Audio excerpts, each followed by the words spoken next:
So the other day I was talking to my friend, and he's a MBA Checking myself out over from there. from UCLA, and he mentioned that when he talks to the kids that are going for their MBA right now, that a lot of them are talking about they want to open a trade business. So I wanted to do this segment about for geared toward either the tech entrepreneur who's exiting tech and now wants to acquire a trade business, or the kid coming out of his MBA program who wants to acquire a trade business. And again, the backdrop of this is, and I don't think they're wrong for this, because the 65% of trade businesses are owned by baby boomers, and they're all retiring. So there's Right. going to be a big void, and these guys are rightfully and trying to fill that void, and I think that's a good thing. Yeah. But so what advice do we have for anybody trying to jump into this business who has no experience at all? Yeah. Well, first of all, hit us up because we're looking for the same thing. Now, well, I'm not joking about that. If you are looking, anyways, we'd love to just chat and create that relationship. But yeah, trade businesses are very interesting. I would not buy a general construction business. We Nope. are one at Lebo, but there's a limit to the scale. And my hard-headedness used to think there was no limit, as I do think of everything in life that there's no limit. I ran into some brick walls at 1,000 miles per hour. Let's explain that, because Yeah. this segment, maybe somebody's watching who doesn't know anything about construction. Yeah. So what Joe is talking about is a general contractor is somebody who manages the entire project. It's a person who's defined as somebody who hires subcontractors or trade contractors to fulfill the individual details of the project. Like, you would hire a drywall person to do drywall, an electrician to do electrical, plumber to do plumbing, but you're going to manage the whole project. The attractiveness of being a general contractor is all the money runs through you. I mean, you're responsible for the whole thing. You should make more money than everybody else on the project. Yes. But we know that's not true necessarily, because I can point to probably a lot of projects where pound for pound, my plumber and electrician made a heck of a lot more than I did, Right. Based on his time on an individual project. Yeah. So you're telling people, The buck stops with the GC. and you're telling people, and I agree with you, that if you're looking to acquire one of these companies, don't try to acquire a general contractor. They're few and far between, unless, I would say the only qualification is, which we'll get into, is unless they have a niche, which in our business is called a trade contractor, Right. typically. So Right. I mean, unless it's look, a GC niche, but we'll yeah. talk about that in a sec. if we're talking about MBA grads or people who are exiting tech businesses, right, they're familiar with the concept of scale, right? So that's essentially what it comes down to, right? Right. When you're dealing with a very complicated business with a lot of moving parts, it's harder to scale it, right? And we do it on a daily basis, right? And we are a bespoke boutique luxury builder, and we're doing this at scale for the industry standards. Like, we do large dollar amounts, large amount of projects, but where we're focusing our scale at, for example, is like construction management services, right? Because we have this big infrastructure, and we realized that, well, I realized, I think Mike knew this before me, is that I can't continue scaling this thing. I thought I'd be able to just let me just go build 100 custom homes, right? And it's like, well, you can't really do that if you're a luxury custom home builder, right? No matter how good your systems are. So No, you optimize for something different. So with Right. us, it's with a luxury custom home builder like we are, you optimize for making a lot of money. Large you're amounts of money from- Yeah, yeah. you what you can do, you can make a great living doing this. There's no Yeah. doubt about that.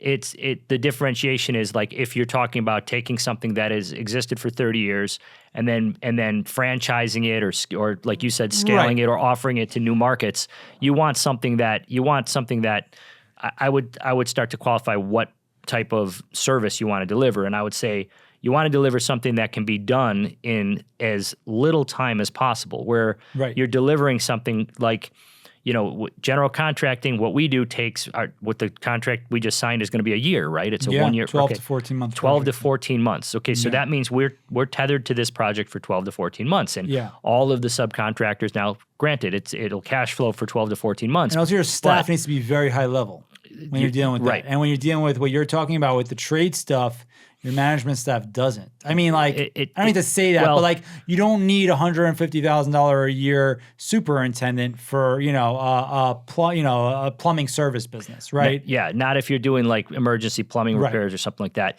You also don't need the project management staff that we have, where they have to keep track of the payables, receivables, and then the entirety of the project schedule for 14 months. Because you train each tradesman to be their own PM through software, right? And then you're hopefully looking at companies that already have this in place, right? Yeah, well, a lot of them won't. Like that. Like we'll take the template of the business we looked at in Nashville, right? It's like like very little software in place, right? A great niche product. Like he is a GC, but he's got a great niche product, so that's a little different. He almost operates like a trade contractor.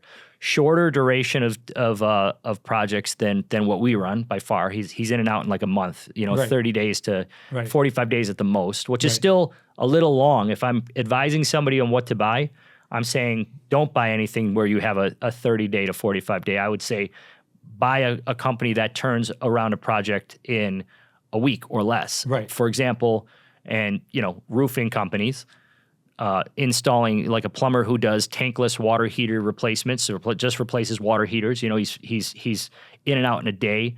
An electrician, or like solar was the perfect example of that. You could install solar in a day or two. Yeah, but then you still have to wait for your PTI,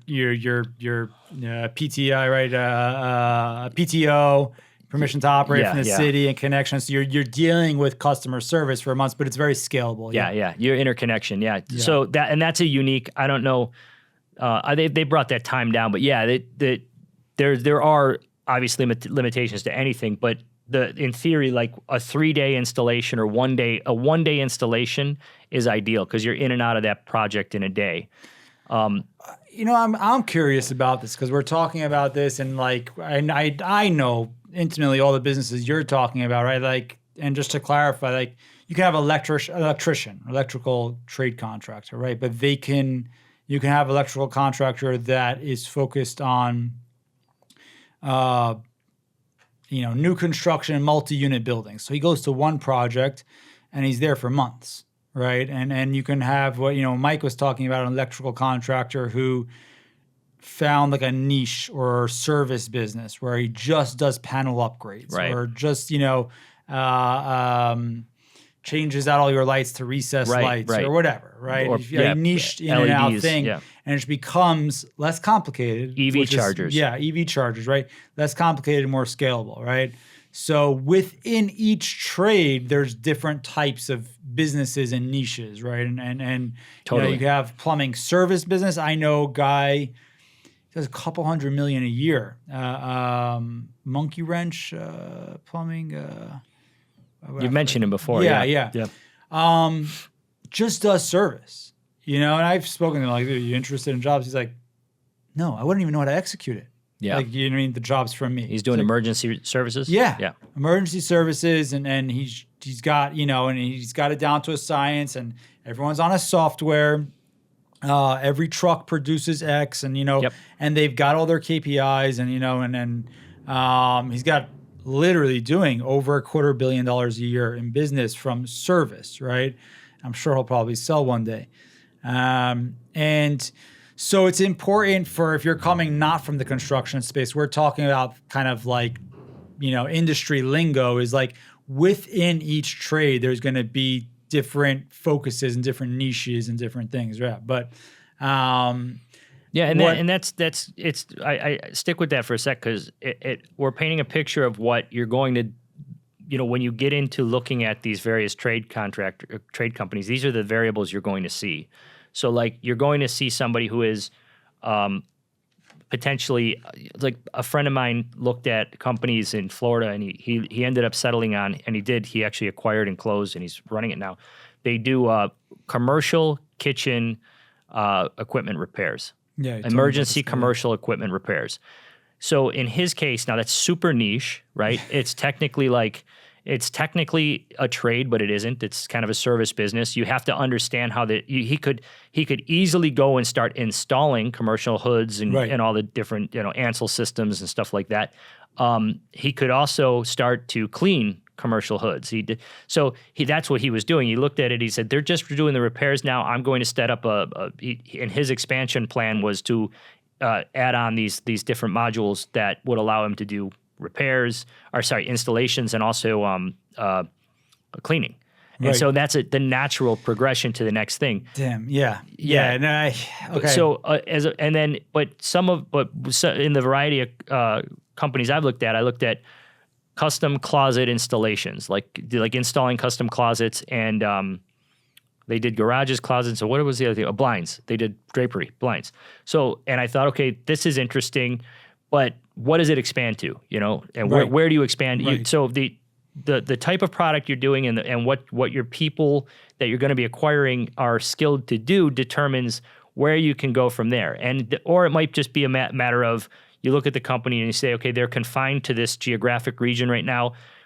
All I got to do is get another truck and expand out to these other regions. But to make a fine point on it, it's like what the key takeaway is. I mean, one thing I would say is a definite piece of advice for anybody looking to buy a trade company or a construction company of any type is, number one, stay away from general contracting if you don't know what you're doing, because our this projects is coming from a general contractor. yeah, because our projects last too long. Yeah. Number two, it's find something that is, like we're describing, interesting, that you can clearly see a path forward to expand, whether it be geographically, whether it be into different products, that are complementary to what you're already doing, and then and start with something like that. Yeah. And then I wonder if if the person just needs to be smart, like perceptive, or they actually need to have some construction background to see the opportunity. I guess it would always be more valuable to actually know construction to see where the things you're talking about, the verticals or just scaling up what you're doing, because if you can't recognize the opportunity, you won't see the opportunity, right?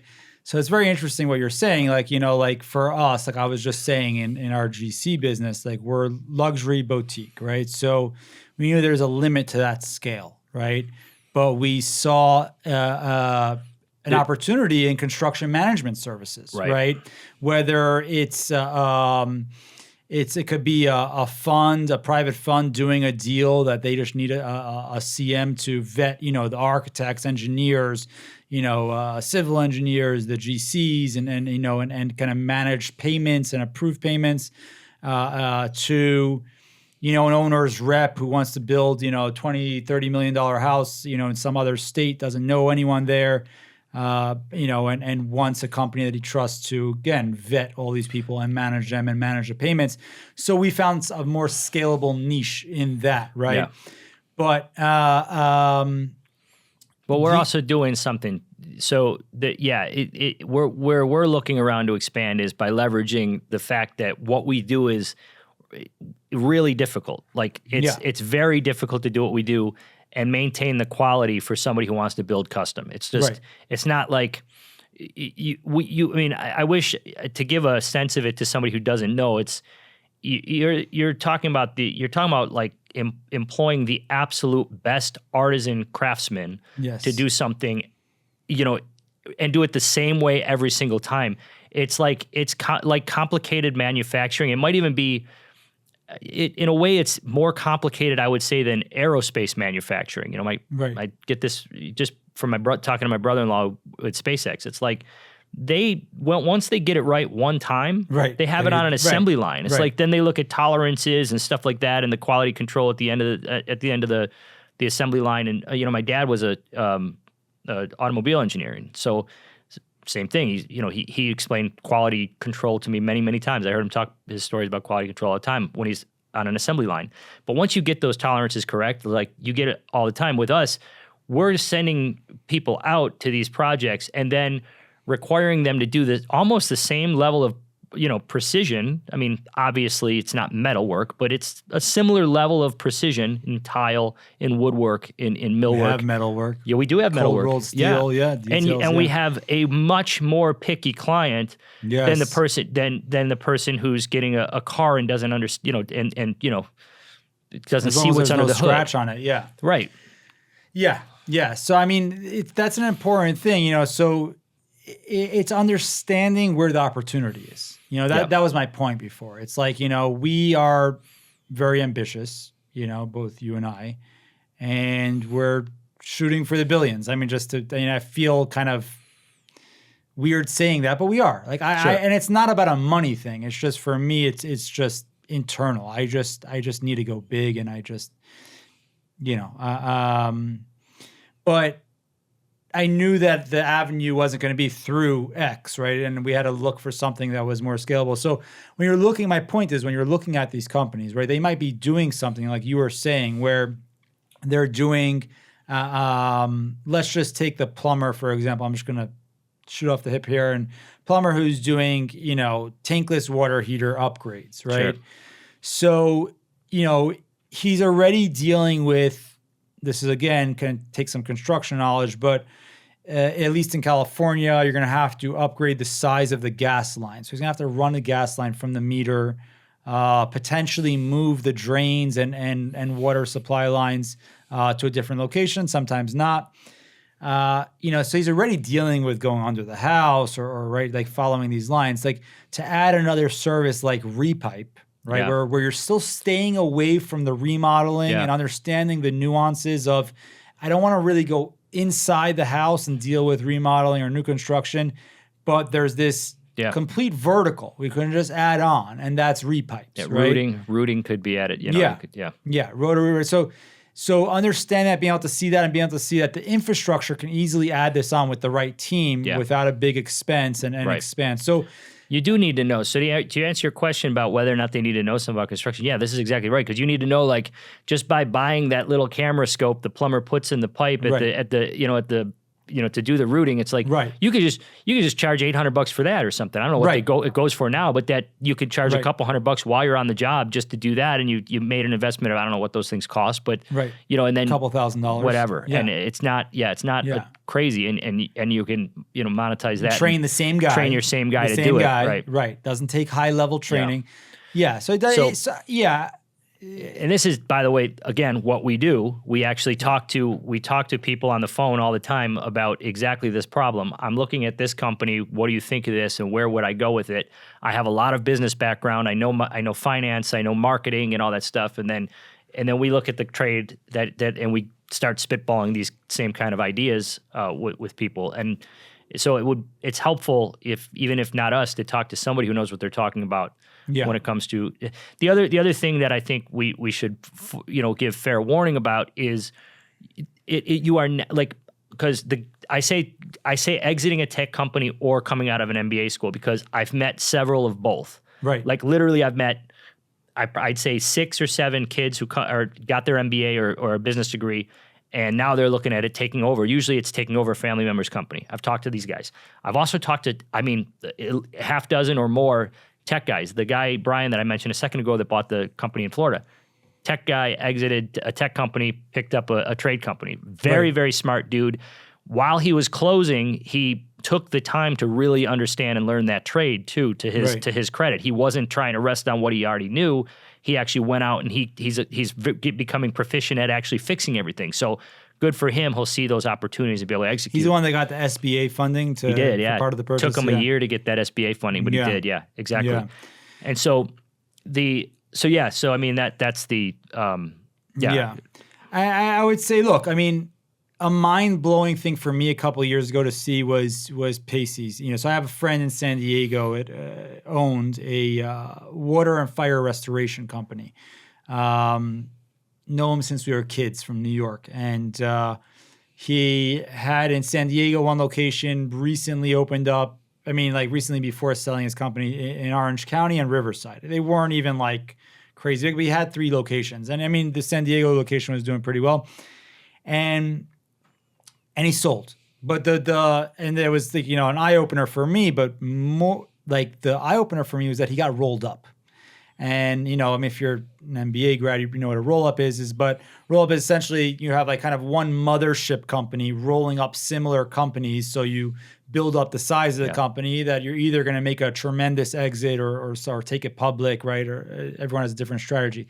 But he got rolled up, and it was very interesting to and I'm close with him, and he would tell me about this, and it was fascinating. So they would look for certain things. They were looking specifically for, water and fire restoration companies that had somewhat of a system that they can roll up and kind of have their mothership, company who had their values and their practices they do, but they weren't looking for companies to like, oh, let us give you software, let us give you systems. Like they're looking for they're looking to just make it better.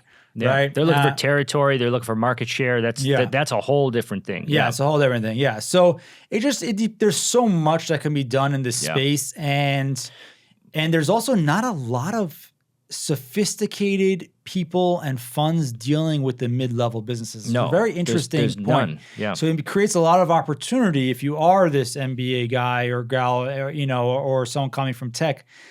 You'll find it less competitive than, for example, going after a tech company. There's also something you'll experience in this industry that you would never experience in tech, which is immediate revenue. Right. Day one revenue. Like you're not waiting for 6 months or a year to build out your whatever building out, and then you're not living off venture capital. Right. Like you're living off revenue, which in the trades, you'll never run out of business unless you just walk into the wrong niche or something or don't know what you're doing. You'll never run out of business. Yeah, the businesses we looked at numbers that we're paying back investors within a matter of a couple of years. Based on the current revenue of the business with their zero money. growth. With zero their money, growth, right? And that was just like being conservative. Yeah. So it's very true. Fair warning to the other thing I would say that we need to warn people about is that there's a misconception is you're not going to walk into the trade business and deal with people in the tech industry or people you went to MBA school with. Right. We touched on it earlier with some of our stories and some of the hiring, and trade, the people in the trades. That was just like one story from each. Yeah, but you're not dealing with people who are college educated. You're not dealing with people who are who are used to executing and using words like KPIs. Blue collar world. You're going to have a huge steep learning curve trying to implement software, as we know. I mean, just trying to implement Buildertrend to our field workers we got it in a good place now, but it takes time and it takes and not all of them are receptive to it, and not even all of our subcontractors aren't even using Buildertrend right now. It's like we had to kind of create an ultimatum for some of them. Yeah. And we're still working with on us. Like, okay, you're going to be on Buildertrend. Yeah. Yeah. So you're not going to deal with so personnel is going to be an issue, and I tend to think that we both have the personality that where we grew up blue collar and we can deal with blue collar people and we understand the mentality, but I think it takes the right type also, because one of the things that I've noticed with and you've seen this phenomenon occur too, I don't even know what to call this except for to describe it. You see somebody out in the field, right? And they know when you don't know shit. And what they do is they begin to become your expert. And then, and you know what I'm talking about? The guy who I'm envisioning somebody who's, if you don't know if your bullshit detector isn't like always, high tuned, and looking for it, you will get fooled by these guys who just either want more money, want to get out of work, because that's a lot of the times what it is, or are just being idiots and and don't know what the hell they're talking about. And so you have to be able to see through it when when an electrician is telling you that he knows the right way to do something, and you clearly look at it and you're like, this guy's full of shit, and now you have to learn how to deal with them. And if you don't know how to deal with them, your business is fucked, because if you rely on that guy to tell you the truth every single time, you're going to get hosed. And that's, it takes the right team. So definitely let's talk. And, we're definitely looking to link up to